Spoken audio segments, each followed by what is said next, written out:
Avec Gilles Trignard Résidence, vous êtes confortablement installé pour regarder Si on parlait.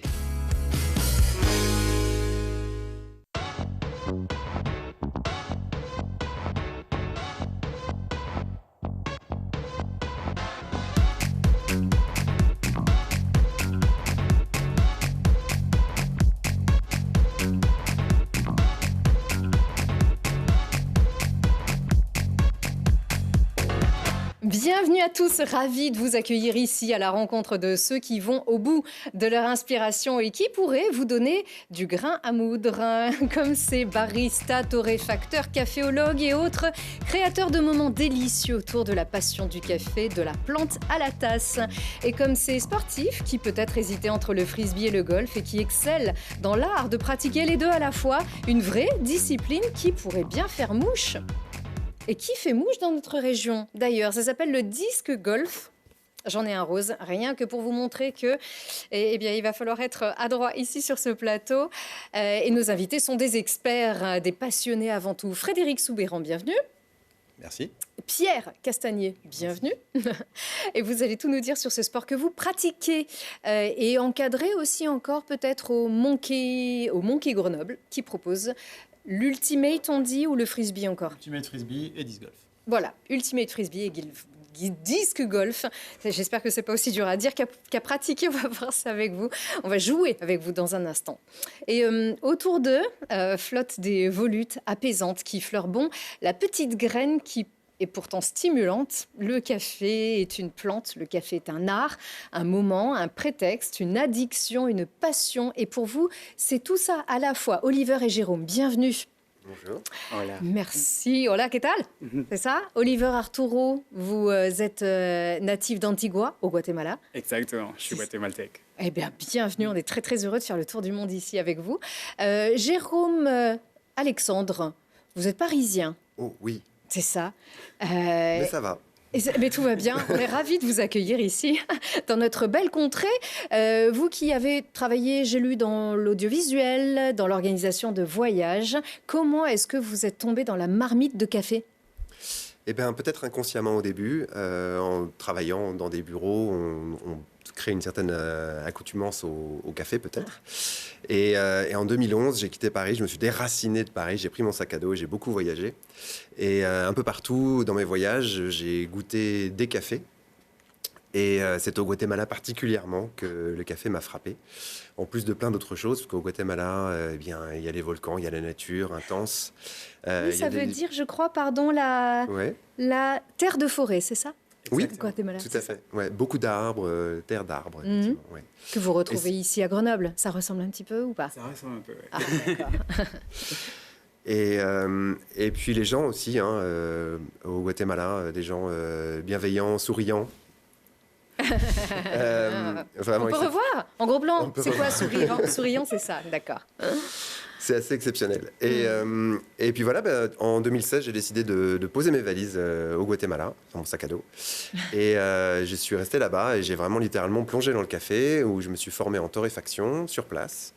Voilà, c'était pas fait pour, en fait. C'était ce pays et qui vous a amené à cette autre passion, addiction finalement, puisque vous avez consommé pas mal de café. Vous avez voulu le connaître un peu mieux alors, ce café, ce nectar. Tout à fait. Je me suis passionné pour le Guatemala et pour le café. Et c'était, à travers le café, un très bon moyen de visiter le pays et d'aller explorer vraiment dans des lieux très inaccessibles. Une formation en torréfaction, torréfaction en barista, ce qui m'a permis de travailler dans des coffee shops de ferme, où j'avais un pied dans les fermes, un pied dans les coffee shops et un troisième pied en torréfaction. Mais alors, vous avez rencontré Oliver au Guatemala. Oliver, vous êtes torréfacteur. Je commençais à travailler dans la torréfaction avec Jérôme. Et sinon, à la base, je suis spécialisé dans la préparation de café. Ah, d'accord. Notamment, je commençais au Guatemala, parce que Guatemala, un peu comme la France, et on a plusieurs terroirs où on cultive le café. Et justement, un des objectifs de Café Chulo, c'est de présenter le Guatemala comme on présenterait la France et pour le vin, mais le Guatemala pour le café. D'accord, et vous avez compris qu'à la croisée des chemins, à la croisée de vos chemins, vous avez fait naître cet établissement, cette aventure. Ça s'appelle le Café Chulo. Pareil, Chulo, ça veut dire mignon. Exactement. C'est marrant parce que c'est un petit chat avec une tête de café, avec une tête de tasse de café. Le logo est mignon, oui. Voilà. Qu'est-ce que c'est? C'est un café? C'est un bar? C'est un bar à café? C'est un peu assez difficile à définir. Avant tout, c'est un lieu de dégustation pour la torréfaction. C'est vrai qu'on a voulu s'orienter très café. Aussi du fait qu'on est à Fontaine, dans un quartier plutôt résidentiel, on voulait quand même s'ouvrir à un maximum de gens pour être un lieu accueillant qui rassemble la passion pour le café, mais aussi la convivialité, la passion pour le Guatemala. On a beaucoup de documents qui permettent de présenter le pays, aussi bien d'un côté touristique, historique, qu'à travers le café. Donc c'est un peu tout ça à la fois. Presque un tiers-lieu autour du café. Voilà, avant tout, c'est surtout un bar à café plutôt, s'il fallait donner un nom, ou coffee shop, comme on dit maintenant, mais avec une spécialisation extrême envers le Guatemala. Ah oui, je vois ça vraiment, c'est aller au bout de la démarche. Parce que comme 8 Français sur 10, hein, c'est ça? Oui, 8 Français sur 10 consomment du café, messieurs? Oui. Ouais. Pas consommateur, Pierre. Goûter ou non, même pas, c'est pas le si, goût. si, Ah oui, je peux d'accord. goûter. Bon. D'accord, donc présent, et là, c'est à peu près ça, regardez, on est 5, ça fait 8 sur 10. Hein. Le français en consomme 5 kilos par an, un petit peu plus, j'ai appris, ce sont les premiers consommateurs au monde, à votre avis, les premiers consommateurs au monde de café? Les Français? Les Finlandais. Ah, les Finlandais. C'est ça, qui en consomment 7,4 kilos. C'est, voilà, après tout ça, ça réchauffe. Et alors, donc, dans votre café, vous l'avez dit, vous êtes barista. Barista, ça veut dire quoi en fait? Barista, alors c'est un terme italien. En fait, c'est un peu le barman italien. C'est un mot qu'on a utilisé, qu'on s'est approprié dans le domaine du café parce que tous les serveurs baristas en Italie savent préparer correctement le café. Et pas les nôtres, pas nous ici en France. Non, pas nous ici en France. Malheureusement, dans un bar, quand on est barman, on ne sait pas préparer le café en France et c'est bien un de nos problèmes principaux et on essaye d'aborder ça. Ça se développe d'ailleurs, le mot, il y a de plus en plus de baristas aujourd'hui, c'est assez... Tout à fait, justement. Et donc, le monde du café s'est approprié ce mot-là pour définir quelqu'un qui sait préparer correctement le café. Et Oliver, justement, va se mettre à préparer des Oui, alors, dans un petit instant, parce qu'on va on va remonter à la source, on va aller aux racines, on y va, au Guatemala. Vous y étiez il y a quelques semaines. Donc, vous allez au cœur de ces plantations. Le caféier, c'est ça? Il pousse à l'ombre des bananiers, c'est ça? Entre autres? En milieu ombragé, donc avec beaucoup de forêts, beaucoup d'arbres, comme au Guatemala. Donc, c'est assez propre à la culture du café arabica en haute altitude. Comme c'est le cas ici dans les images que vous voyez. Il a besoin d'ombre pour ne pas brûler au soleil qui est très fort. Et puis ça permet effectivement une diversité qui permet aussi d'autres récoltes au milieu des caféiers. Donc ça peut être des bananiers, des avocats, d'autres types d'arbres à fruits par exemple, ou sinon juste des plantes qui vont faire de l'ombre. Et qu'est-ce que vous allez faire au Guatemala? Vous allez vous approvisionner? Vous allez chercher vos cerises? Du fait de notre histoire et que notre histoire du café a démarré au Guatemala, on a des relations avec les producteurs, avec beaucoup d'acteurs du café en général au Guatemala, qui sont pour certains des amis et avec lesquels on est très proches. Et on s'intéresse beaucoup à leur travail qui est énorme et qui est bien sûr le plus important pour qu'on puisse bénéficier du café ici. Et donc chaque année, au même titre qu'on va rendre visite à la famille et aux amis du Guatemala, on rend visite aux producteurs et surtout on leur pose beaucoup de questions, on s'inquiète de savoir comment va la production, quelles sont leurs problématiques et de venir au maximum en aide. Et pour connaître leurs besoins, eh bien, il faut avoir une relation directement avec eux comme ça. C'est en cela qu'elle est engagée, cette démarche, Oliver? Oui, plutôt, ouais. Plutôt dans la spécialisation, de connaître le produit, de savoir comment on peut présenter le café. Vraiment, un des mes compromis, on va dire, en servant le café de Guatemala, c'est de représenter et de rendre hommage au travail des producteurs. Et ce qui n'est pas nécessairement le cas des plus grosses productions à très grande échelle? Non. Aujourd'hui encore, malgré les efforts, on voit de plus en plus des démarches éthiques et équitables. Ce n'est pas le cas général, bien sûr. Pas généralement. Il y a beaucoup d'histoires dans les plantations de café, évidemment. Et ça date depuis des histoires colonialistes. C'est ça. Et désormais, on peut profiter des coopératives, des petits producteurs qui se met ensemble, qui font vraiment sa production. Et tous ensemble, ils peuvent présenter un produit de qualité, produit exceptionnel. C'est ça, et on anoblit, entre guillemets, ces métiers et ces savoir-faire, et enfin ces producteurs. Ouais. C'était aussi le sens de votre oui, démarche. Ce qu'on propose avant tout, c'est une traçabilité totale. Ouais. Tous nos cafés, on sait très précisément d'où ils viennent, et on a rencontré les gens et tout le travail qui se fait derrière. C'est un peu de cette manière-là qu'on se démarque. Et effectivement, comme disait Oliver, eh bien, généralement, quand on commence à parler un petit peu d'origine, de pays, chez les autres torréfacteurs ou dans le café plus commercial, on est sur des regroupements de producteurs qui sont à plus ou moins grande échelle ou des plantations qui sont à grande échelle. On travaille aussi avec des regroupements tels que ceux-là, mais sur des producteurs précis comme ça, on sait comment ça se passe et on leur rend visite. On a un lien humain en plus du produit. Et ça, vous l'avez choisi. Alors là, on voit ces fameuses cerises. Alors, est-ce que vous aussi, vous saviez que le café ressemble à une cerise et que ce qu'on consomme, c'est le noyau ? C'est à peu près ça. C'est donc, exactement voilà, ça. Le café, ces jolis fruits bien, c'est très appétissant, sont broyés, dépulpés. Ça, c'est l'opération de dépulpage qui est faite sur place juste après à la cueillette. On recueille le grain qui ensuite est séché puis torréfié par vous-même. Vous le saviez ça ? Non. Eh bien, moi non plus. C'est incroyable. Donc, heureusement, grâce à vous, aujourd'hui, on peut voir aussi, parce que ça, c'est votre production, c'est ce qu'on peut trouver dans votre café. Oui, alors tout à fait. La petite particularité, là, c'est que c'est vrai que c'était une visite qui a été organisée par nos partenaires là-bas. Donc, je suis là d'ailleurs avec la même chemise qu'aujourd'hui. Et pas du tout préparé à faire ces travaux-là, mais c'était une activité. On a fait en fait un dépulpage et mis à sécher directement. Ça, c'est du compost. Oui, c'est pas ce que devient le café, hein, rassurez-vous. Ouais, c'est pas ça que. Voilà. C'est du compost. Ils nous présentaient leurs pratiques agricoles. C'est ça, c'est que la pulpe vient nourrir finalement la plante. Tout à fait. Et alors, donc c'est un petit peu un exercice. On a fait un lot complet en dépulpage et mettre à sécher. Ouais, et ça sera un lot particulier qu'on pourra trouver au café j'espère Chulo, malheureusement, il n'y en a pas beaucoup. On va surtout être très nombreux. On a encore pas mal d'acheteurs en Europe et dans le monde entier à vouloir s'approprier ces lots-là qui sont en très petite quantité. C'est parfois difficile. Ah, ça, j'imagine. Mais le bout de la démarche, c'est ici que ça se passe. Donc, au café, la torréfaction, c'est directement dans votre atelier au café Chulo. Oui, c'est un tout petit local.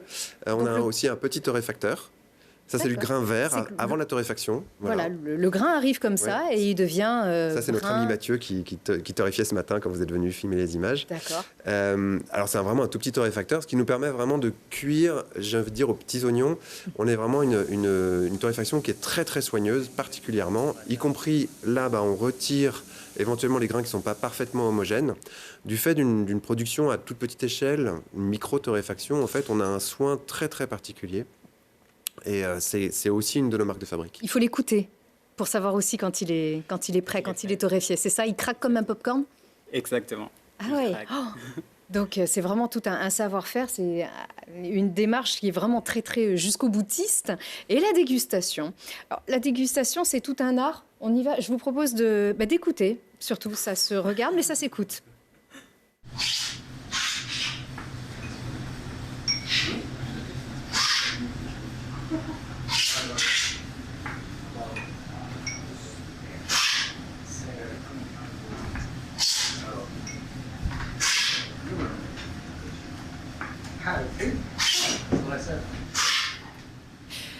En fait, si on regarde pas les images, on dirait un élevage de sangliers. Oui, ou dans la forêt, même la nuit. C'est assez particulier. D'accord. C'est obligé de faire... On partage ça avec le vin, en fait. Le protocole de dégustation est assez proche. Effectivement, on aspire peut-être d'une manière un peu bruyante le café dans le palais pour bien asperger en fait tout le palais et faire ressortir les arômes et ressentir toutes les sensations. Et pour le refroidir. Et pour le refroidir aussi, parce que le café, quand on le déguste comme ça, ce protocole s'appelle dans le jargon cupping, mais en fait c'est une dégustation. Là, les images qu'on a vues, c'est une dégustation au Guatemala il y a quelques semaines pour choisir les cafés qu'on va désormais importer cette année. Je vais peut-être vous laisser préparer l'eau d'ailleurs, parce que nous aussi, on va faire du bruit. Frédéric, vous êtes content? Mais c'est vrai qu'il faut beaucoup de concentration, puisqu'il faut sentir vraiment tous les arômes entre le nez, la bouche. C'est vraiment tous les sens ici. Et on arrive à reconnaître, mais alors je crois qu'il y a des arômes extrêmement développés. Il y a beaucoup de références. Oui, en fait, ce sont les notes de dégustation. Donc on le voit sur l'image, là, c'est la roue des saveurs. Il y en a plus que le vin? Elle a été empruntée et adaptée du vin. C'est à peu près la même roue des saveurs. Et le cacao aussi, il paraît le qu'il y a cacao, énormément tout à de fait. notes. Et on peut détecter en fait quelques arômes, des notes aromatiques. Alors le goût, c'est avant tout une expérience personnelle, donc ça va faire appel à des souvenirs du goût chez certaines personnes. Donc il faut au maximum que nous, quand on écrit les notes de dégustation sur notre sachet, il faut que ça parle un petit peu aux gens. Donc est-ce que ça va être des fruits plutôt acidulés? Est-ce que ça va être des fruits plutôt doux? Est-ce que ça va être du chocolat, du cacao? Est-ce qu'il y a un peu d'amertume? On essaye surtout de rendre un maximum accessible les cafés en donnant une sensation qu'on va avoir en bouche. D'accord. Et là, vous préparez le café comme le thé, en fait. Est-ce que vous pouvez nous expliquer? On regarde Oliver. Donc, alors normalement, c'est un café filtre. Ah, vous filtrez l'eau d'abord. En fait, là, on rince le filtre dans un premier temps, puisque c'est un filtre papier. Donc, ça a quand même pas mal de goût, le papier. Donc, on fait un petit rinçage pour débarrasser de ce goût de papier. Et puis ensuite, on va faire une première étape qui va être de mouiller la mouture afin de la préparer à l'extraction, à l'infusion, donc à retirer ce qu'elle a à l'intérieur d'elle-même. D'accord, donc pas de violence, alors on y va tout doucement. Tout en douceur. Cette première étape va permettre en fait de développer et de mouiller le café pour le préparer à l'extraction. D'accord. Et ensuite, on va faire verser plusieurs fois pour extraire tout en douceur, en laissant le temps à l'eau de faire son travail et de venir aller chercher dans la membrane du grain et dans la mouture qui est fraîche. Tous ces arômes. Voilà, mais ça sent, c'est incroyable, ça sent incroyablement bon. Et donc là, on va laisser couler tout doucement. Il y a plein d'écoles, donc là, j'ai l'impression d'assister à une cérémonie du thé au Japon avec Oliver. C'est un peu pareil. Ouais. Oui. Et justement, là, c'est la pré-infusion. Donc, ce qu'on appelle, c'est on réveille le café. On mouille la mouture de café pour la préparer à extraire tout ce qui est là donné. Donc là, on s'est parti, on peut ressentir des arômes qui moi, là, je sens du pain grillé. Là, je sens le pain grillé, là. Vraiment.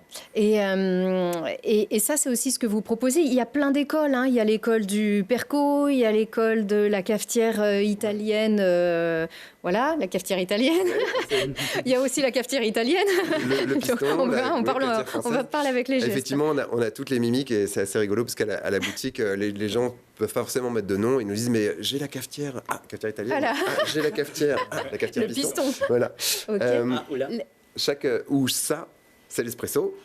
Ah, ça, c'est l'espresso. Voilà, plus communément appelé percolateur en France. Qui est peut-être le plus plébiscité, non? L'espresso avec la petite mousse? Eh ben, alors, oui, la boisson, mais les gens ne le font pas forcément chez eux. Mais effectivement, la boisson, les gens aiment bien l'espresso et c'est quelque chose qu'on prépare. Alors, donc tout ce travail-là, en fait, d'extraction, il est très important dans le café, puisqu'on a un café qui est donc effectivement très, très fin et sa préparation nécessite beaucoup d'attention et de savoir-faire. Et on peut rater cette étape-là. C'est-à-dire qu'on peut avoir un bon café et faire une mauvaise extraction. Et donc passer à côté de ce qu'il y a de meilleur dans le grain. Donc c'est pour ça qu'on propose des ateliers à Café Chulo pour savoir préparer, faire ces méthodes-là à la maison ou faire la méthode espresso. Sur inscription, hein? On peut venir? Oui, c'est sur inscription, c'est le samedi après-midi. On propose des ateliers en fonction d'un planning chaque semaine différent. Okay. Donc on ne brusque pas parce que, je sais pas, l'émission va peut-être faire 50 minutes, mais on va pas aller trop vite. Il y en a encore pour... Il y a 2-3 minutes et ce sera prêt. 2-3 minutes, d'accord. Et après, on pourra servir et faire du bruit avec nos tasses. Là, ce que vous nous avez apporté, ce grain de café ici, c'est vraiment... En fait, chez vous... Vous proposez pas, c'est un café d'exception, effectivement, mais c'est un petit peu comme on peut acheter des tablettes de chocolat et se faire plaisir avec un très bon chocolatier. Vous, c'est un petit peu pareil. C'est-à-dire, il y a le café du quotidien et il y a déguster. Je peux en avoir un petit peu dans ma main. Regardez, faites glisser sur la table, là. Et c'est un petit peu ça votre démarche, finalement, c'est d'en apprendre plus, apprendre à... Alors, on a un café qui est peut-être un petit peu plus cher, bien sûr, que le café du commerce en supermarché.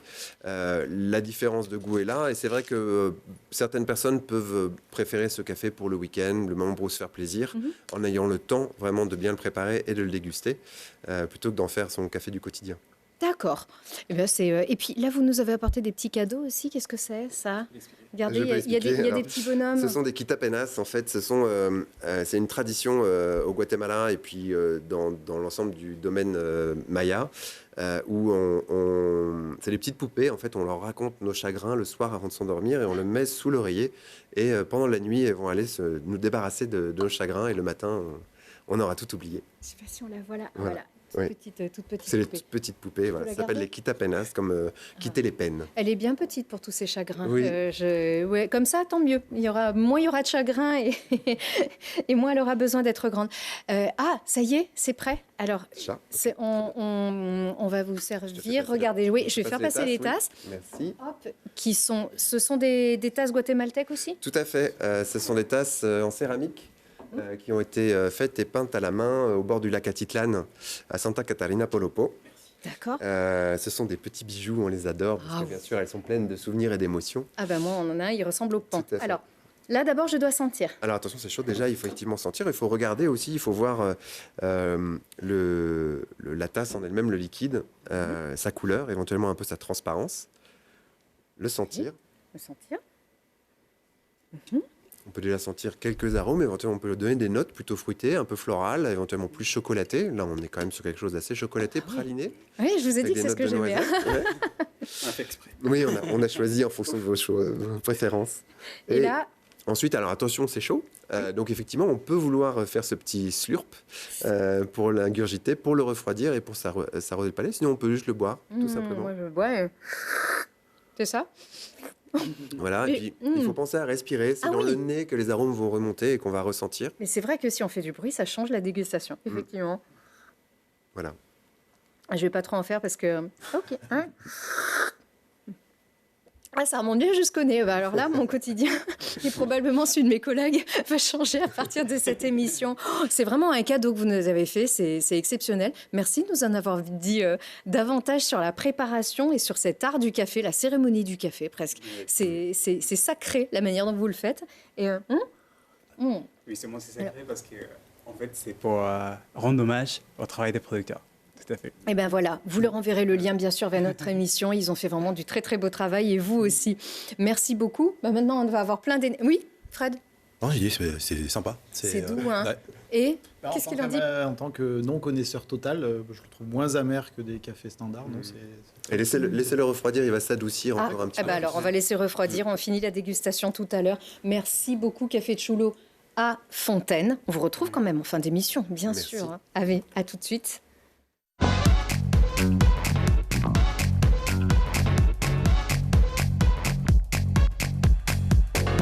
C'est vrai que quand même, pour un excitant, il est très très apaisant ce breuvage. Hein. C'est toujours aussi incroyable.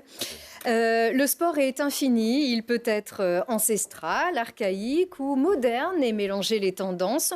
C'est un peu tout ça, le disque golf. Il est à la fois...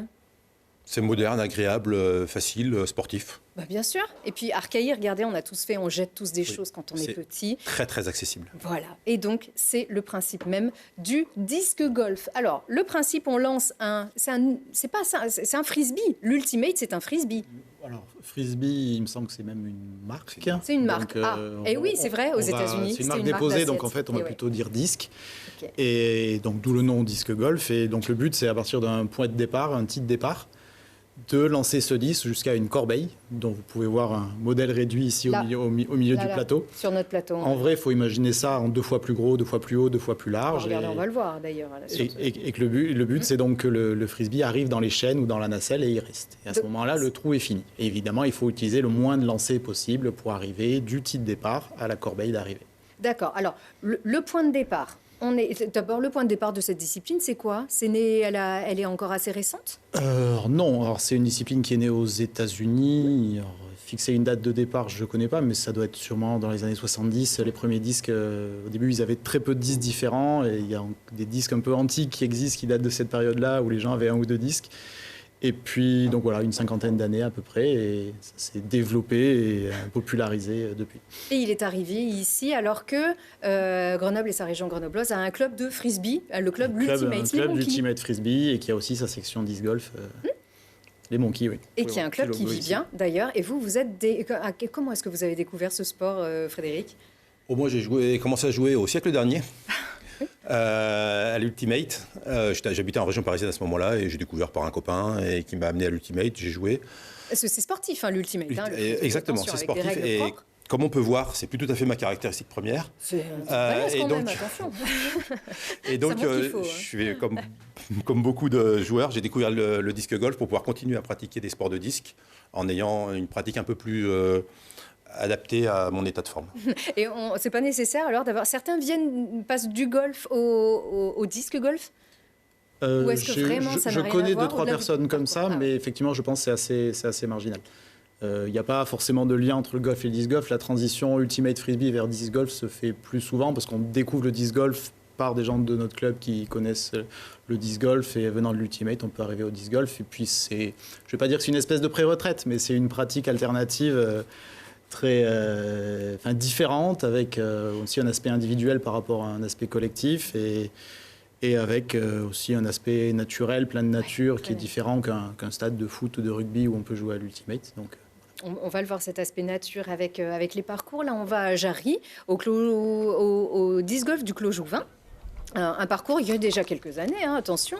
Vous êtes combien de pratiquants au disc golf alors, au Monkey? au Monkey, on doit être une quinzaine, vingtaine, avec des gens qui ont vraiment leur licence disc golf à la fédération et d'autres qui pratiquent plus en amateur tout en faisant l'Ultimate à côté. Des jeunes. Il y en a Des jeunes aussi. Et en France, je pense qu'il doit y avoir 500 participants, dont à peu près 50 femmes. Donc voilà, ça reste quand même un sport marginal, mais Voilà. avec 10% de femmes. Mais une vraie compète. C'est véritablement Oui, encadré, il y a un vraiment championnat il y national. a vraiment des compétitions nationales, dont un championnat de France qu'on a pu organiser en 2019 à Jarry, par exemple, ou ce qu'on appelle des national tours, en plusieurs étapes à travers la France, ou des compétitions régionales qui permettent de se qualifier pour les compétitions nationales. Même s'il y a peu de joueurs, il y a quand même beaucoup de lieux de pratique en France.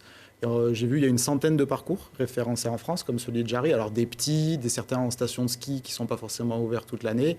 Plus comme une activité qu'on peut proposer. Voilà, une activité de En plus, vacances voilà. avec des locations disproposées, mais ensuite les parcours vraiment disponibles pour la compétition avec un 18 trous, des distances nécessaires pour la compétition. Il y en a un peu moins, j'ai peut-être une quarantaine en France, je n'ai pas les chiffres exacts. Mais vous avez organisé aussi le championnat de France de N2 par équipe. C'est Exactement. Quand même... Alors Et ça, ouais. c'est une compétition En février. en février dernier. C'est une compétition qui est encore plus récente en France, puisqu'on va pratiquer par équipe de 6 joueurs. Et donc là, au lieu de jouer chacun pour soi et de compter son nombre de lancers sur un parcours 18 trous, on va jouer en fait face à une équipe avec 4 matchs, 2 matchs en simple et 2 matchs en double, où on lance alternativement avec son partenaire. Et le but, c'est de remporter des trous, faire mieux que son adversaire sur un trou pour gagner un point. Et à ce moment-là, à la fin, on fait les comptes et on voit si on a gagné D'accord. face à l'équipe adverse. Alors, il y en a qui perdent pas de temps. Alors, je crois qu'il y a un Américain qui s'appelait Kevin Jones. C'est il y a 3 ans dans le Ça, Massachusetts. c'est un lancer Donc, très il va, connu, oui. il va au bout de son idée lui aussi. Hein. Alors ça, je c'est crois excessivement que- rare. Hein. Voilà. Ben voilà, même Ça vous, s'appelle vous êtes encore ébahi. Ça s'appelle C'est-à-dire, il a tout réussi en un coup. Voilà, ça s'appelle un trou en un, c'est un ace. Alors déjà, je ne connais pas la distance de trou, mais ça doit être plus d'une centaine de mètres. Donc déjà, il faut arriver à 100 Alors, mètres. Oui, c'était en pied et ça fait à peu près 157 mètres. Ok, bon voilà. Ça, ce sont des distances, on va dire, américaines. Moi, je ne prétends pas attendre. Si j'atteindrais 100 mètres un jour, ça m'ira très bien, mais 150 Mais mètres... peut-être qu'il y a passé plusieurs jours et nuits. Bon, Et ben que après, c'est il un n'avait- des- Voilà, finalement, on voit que le dernier. J'ai eu la chance de croiser ce joueur sur une compétition en Finlande, où moi je jouais la compétition amateur et lui la compétition professionnelle. Il est très sympa en plus. Ah, ben, Et oui, quand on les voit lancer de près, c'est vraiment impressionnant la puissance, l'explosivité qui est demandée. c'est sportif, parce que vous disiez à ma condition physique, il faut quand même se préparer aussi, il faut tenir, c'est endurant. Quelles sont les aptitudes? Ce qui est, alors, sur le côté sportif, je vais plutôt laisser Pierre parler. Ce qui est intéressant dans ce sport, c'est qu'il y a une dimension sportive, effectivement, avec du très très haut niveau. Des champions comme on a vu là. Et au niveau du club, on a des très bons joueurs. Mais c'est aussi une pratique qui peut se jouer de manière complètement amateur. Comme vous disiez tout à l'heure, hein, c'est lancer un frisbee, c'est un peu comme taper dans... celui-là, il est délicat. Attendez, ouais. Voilà. Il y en a des Donc plus on disait souples. lancer un frisbee, Il est... c'est lourd quand même c'est déjà. assez lourd et c'est pas fait pour être rattrapé. Ce ne sont pas des disques qui sont faits pour être rattrapés, à la différence de l'Ultimate. Oui. J'ai même pas de main gauche, hein. Attention, c'est bon? Oui. Et Voilà, bravo. pof le micro, ok. Et donc c'est un geste qu'on a tous naturellement, et ce qui est intéressant, on en parlera peut-être tout à l'heure, mais c'est des jeux c'est un sport qui peut se jouer en famille, qui peut se jouer aussi avec des anciens, même plus vieux que moi, des très jeunes, certaines formes de handicap aussi. C'est ça qui est intéressant, c'est que ça peut se jouer. Il y a une dimension sportive pour ceux qui veulent faire du sport, et où on peut travailler son geste, vraiment améliorer et gagner des mètres. Pierre en parlait tout à l'heure, mais aussi une dimension qui peut être simplement ludique et une balade aménagée en fait. Voire belle et apaisante, votre coup de cœur, c'est là-haut aussi. Donc ça, c'est un nouveau parcours qui date de cette année. Et en fait, vous avez aménagé à Saint-Nizier. C'est un petit peu votre bébé, celui-ci. C'est vous qui avez poussé avec des habitants pour pouvoir aménager le parcours de Saint-Nizier. Le plus beau de France, en tout cas celui qui a la plus belle vue, c'est ça? C'est ça, c'est un jury absolument neutre de Saint-Nizard qui a déclaré que c'était le parcours avec la plus belle vue de France. Après le plus beau tremplin, voilà, c'est logique. Et là on voit donc ce que décrivait Pierre tout à l'heure, c'est-à-dire le point de départ, le tee et l'arrivée. Donc le trou d'eau là qui est assez sympa, qui est mythique, on passe dans le tunnel. Oui, alors je ne les ai pas tous gardés parce qu'il y en a 9. 9 trous, c'est un 9 trous. 9 trous, ça fait beaucoup. On peut jouer ce qu'on veut, les parcours qu'on veut. Ce qui est intéressant, c'est qu'il y a 2 points de départ différents. Et donc, comme je dis souvent, c'est comme on peut faire en famille ou avec des joueurs de niveaux différents. C'est comme si on skiait ensemble, un qui skie sur la bleue, un qui skie sur la noire, mais on reste ensemble. En fait, celui-là, il est mythique. Le disque, il va partir sur l'extérieur, il va revenir. Il est flippant en clair. On serre un peu les fesses quand on lance le frisbee. Il est sympa comme tout. C'est vrai que présenté comme ça donne envie de partir à l'aventure, ça c'est sûr. Mais quand on parlait tout à l'heure de cette dimension naturelle et qui est très intégrée, vous n'avez pas réalisé de grands chantiers pour aménager ce parcours. Finalement, c'est le parcours qui s'est adapté à son environnement naturel. Exactement. C'est très peu impactant par rapport à d'autres sports. On va très peu impacter l'environnement. Un petit peu, en gros, c'est un trou dans le sol pour fixer la corbeille, c'est tout, et ça se démonte facilement. Il n'y a pas besoin d'arroser, il y a pas besoin d'entretenir, couper les branches qui vont nous gêner. Et l'autre chose qui est intéressante, c'est que c'est pas impactant sur la pratique du site, c'est-à-dire que ça n'empêche pas les randonneurs, les promeneurs. Quand on joue au parc du Clos Jouvin, il y a les mémères à chiens ou les pépères à chiens. Oui, tout à fait. Donc c'est pas gênant du tout. Des familles, même en compétition, on peut jouer. C'est prévu pour. On arrête un peu le jeu et on joue. Et donc il n'y a pas ni de privatisation, ni d'impact majeur. Pas de blessure, parce que vous ne pouvez pas lancer sur la tête d'une dame avec un chien. En tout cas, pas une blessure très grave, non. Non, d'accord. Et vous ne le faites pas piquer aussi, parce que un frisbee qui tombe à côté, parce que je crois que il y a la carte d'identité, c'est un peu comme le ballon qu'on envoie avec une petite carte. Là, on voit sur mon disque, il y a mon prénom, mon numéro de joueur, on peut me retrouver sur Internet, et mon numéro de téléphone. Et quand on perd un disque, ce qui n'arrive pas tout le temps, mais ça peut arriver, surtout quand on fait les drives, c'est-à-dire qu'on va lancer très loin et qui va pas tout à fait où on voulait, on est malheureux et on a perdu son disque. Et c'est arrivé. Et c'est arrivé. Et une fois dans le train, il y a quelqu'un qui m'appelle, il dit « Allô, Fred ?» Parce que c'est marqué mon prénom. « J'ai retrouvé un frisbee à vous. » Et donc, j'ai fini par le récupérer. Ouais. Oh, c'est vachement sympa. C'est très sympa. Ça pourrait être un petit défi. Il ne faut pas que ce soit trop polluant non plus. Il faut qu'ils soient retrouvés. Donc, il faut savoir où est-ce qu'on les lance. Et donc, il y a forcément plusieurs gabarits, plusieurs dimensions. Il n'y a pas de fabrique artisanale. Non, les plus grands fabricants sont soit américains, soit nordiques en Europe, surtout finlandais, suédois. Donc, il y a plusieurs marques. Comme le café. La Finlande. Et voilà. Effectivement. Les meilleurs Européens sont finlandais et vous allez avoir plusieurs types de disques et ça va être plus leur profil ou leurs caractéristiques de vol qui vont être différentes. Les disques font à peu près tous la même taille. Là, vous voyez, ils font à peu près tous la même taille et vous allez avoir des disques plus, on va dire, biseautés, plus avec des angles d'attaque plus importants ou des disques un peu moins justement avec des angles d'attaque moins forts et les disques vont avoir différentes particularités de vol. Mais on change de disque sur le parcours ? On change de disque sur le parcours. Là, vous avez Frédéric qui a amené son sac, qui va contenir pour une compétition une 20aine de disques. Alors chez soi, on en a beaucoup plus. Moi, je pratique avec ma compagne, je pense qu'on doit avoir 100 ou 120 disques chez nous. Ah d'accord, oui. Des caractéristiques de vol différentes. Donc là, le disque que vous avez lancé, c'est un disque qu'on va appeler un putter. C'est celui qui nous sert pour les derniers lancers. Non, c'est le mien, c'est le tout petit. Voilà, c'est le même en version petite. Celui-là ne sert pas en compétition, c'est celui-là. Donc c'est le disque qui va servir à viser les chaînes ou pour les derniers lancers sur 20 ou 30 mètres. Frédéric parlait du drive et là, on va utiliser les disques les plus acérés, on va dire, et on peut espérer atteindre 100 mètres ou plus si on est un très bon lanceur. Et donc, Les disques vont avoir des tendances aussi à aller à droite, à aller à gauche, à flotter plus ou moins. On va devoir aussi s'adapter à la direction du vent pour le choix du disque. Il faut être bon en physique alors. Tout cet aspect choix du disque, stratégie de comment résoudre le trou par rapport au lancer qu'on doit faire, c'est aussi ça qui est très intéressant. D'accord. En tout cas, moi, je suis très honorée déjà d'avoir le rose avec du brillant, hein, avec des paillettes. Je ne sais pas si je vais avoir l'air un peu bête. J'y vais au feeling, c'est ça. Donc, il est là-dessous. Il faut regarder un maillon. Il faut regarder le... Un maillon. Vous regardez un maillon et vous... Il faut regarder un avec les maillon. yeux et vous lancez le Peu importe disque lequel. Alors, 3, 2, 1. dessus. C'était très dur. On l'a entendu. Ouais. Hein, je vais pas avoir droit à plusieurs essais, Oliver, peut-être. Oh, mince, bon. Il n'y en a pas un autre là, un tout petit, non, c'est bon, tant pis. Donc, je suis vaincue, donc j'imagine que pour... Ah, super. J'imagine que pour progresser... Ça marche pas. Bon, je vais essayer les fléchettes plutôt.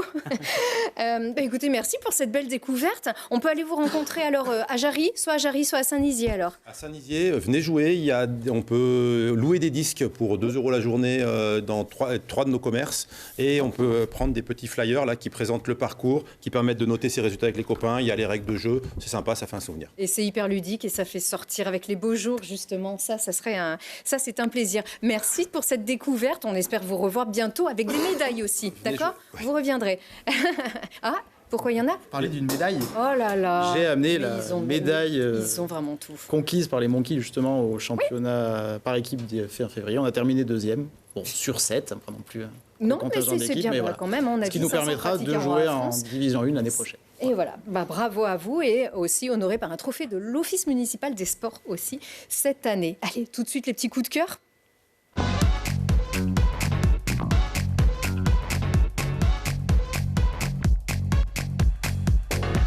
Moi, mon coup de cœur du soir, c'est facile. Il est à la fois dans ma tasse et à côté. Mais où est-ce qu'on va ? On retourne à Saint-Nizier. Hein ? Alors, Fred, comme par hasard, pourquoi Saint-Nizier, le bon plan ? Moi, c'est pas original. Hein. J'habite à Saint-Nizier. C'est un super village. Je trouve que je l'ai mis en coup de cœur parce que c'est un village qui avait tout pour être... un village dortoir, pour être sur une route, sur un trajet, un village qu'on traverse, qu'on ne s'arrête pas, avec des gens qui viennent que dormir là-bas, parce qu'on est proche de l'agglo. Et c'est un village qui a réussi depuis quelques années à recréer une vie villageoise. Il y a une appropriation par les villageois et le parcours de disque golf en est un exemple. On peut louer des disques à l'épicerie qui est toute nouvelle. Ça fait 2 ans qu'on a une épicerie, c'est chouette. Et donc ça en fait un lieu qui est...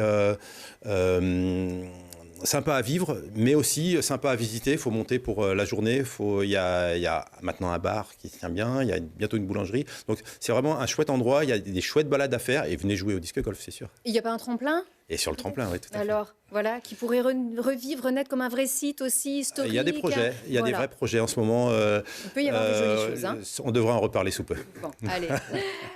Pourvu de respecter toujours les populations, la montagne, un beau projet bien intégré, ça serait chouette parce qu'il est quand même joli, Ouais. hein, ce tremplin, c'est sûr, et plein d'histoires. L'histoire, le patrimoine Olivers, a un petit coup de cœur à vous, c'est plutôt original. Ah non, là on est à la cafeteuse. Eh ben non, ça c'est vous, oui. Oui, ça c'est vous Jérôme, pardon, la cafeteuse, pardon. Tout à fait, oui. Eh Oui. bien, c'est un des endroits où on peut aller se poser, pour se délasser, pour bouquiner, pour rigoler avec Laura qui est vraiment super, exceptionnelle. Manger des choses délicieuses et en plus vraiment très très abordables, ce qui fait tout ça une exception, j'ai envie de dire, à Grenoble. Super concept. C'est un endroit, il y a une belle terrasse, voilà, où on est vraiment, on y est bien. On y C'est mange très, bien, très elle est chaleureux. Il y a adorable. des animations, il y a des concerts, il y a des jeux, il y a plein de choses. C'est un lieu où on peut aller pour n'importe quelle raison ou sans aucune raison. Voilà. Voilà, pour aller chiner et rencontrer Laura, qui est absolument adorable. C'est bon, on a retrouvé... Qu'est-ce que c'est, votre petit coup de cœur ? C'est un cimetière. Ouais, c'est un cimetière. Mais pas n'importe lequel. C'est à Saint-Martin-le-Vinou. Pourquoi ? Ouais, c'est vraiment les plus beaux cimetières de l'agglo, je trouve, à mon avis. Et, bon, on est à côté des falaises et en face, on a la vue sur le Mogerotte. Vraiment, c'est apaisant et ça met en scène, en fait. Vous y arrêtez, vous les visitez, c'est pour son côté patrimoine aussi. j'y vais exprès au cimetière. Vraiment,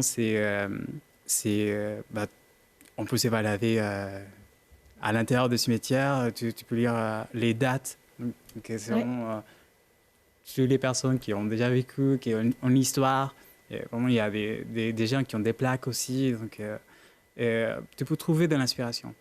Oui, et c'est vrai que le cimetière n'est pas triste dans la culture Amérique centrale ou Amérique du Sud aussi. On le sait avec le fameux Dia de los Muertos aussi, où tout s'illumine.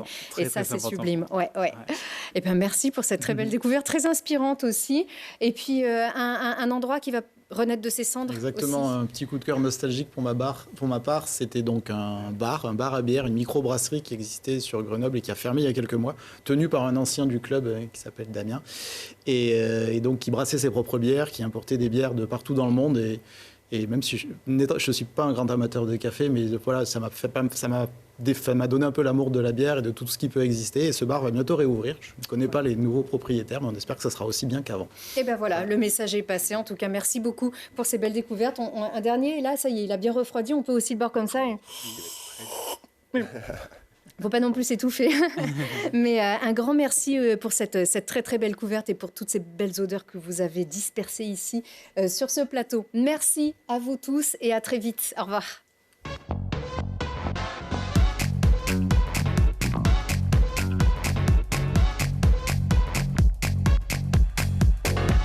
Vous avez profité de Si on parlait avec Gilles Trigna Résidence.